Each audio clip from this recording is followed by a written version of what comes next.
অন্নহীনে অন্নদায়িনী দয়াময়ী তুই যে মা অন্নপূর্ণা। সন্তান স্নেহে তুই মা যেন কল্যাণী সম্পূর্ণা।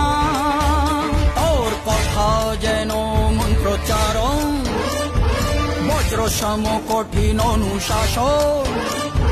ধৈর্যেশ্বর বংশহা পৃথিবী, ধর্ম ও ন্যায়ের প্রতিচ্ছবি।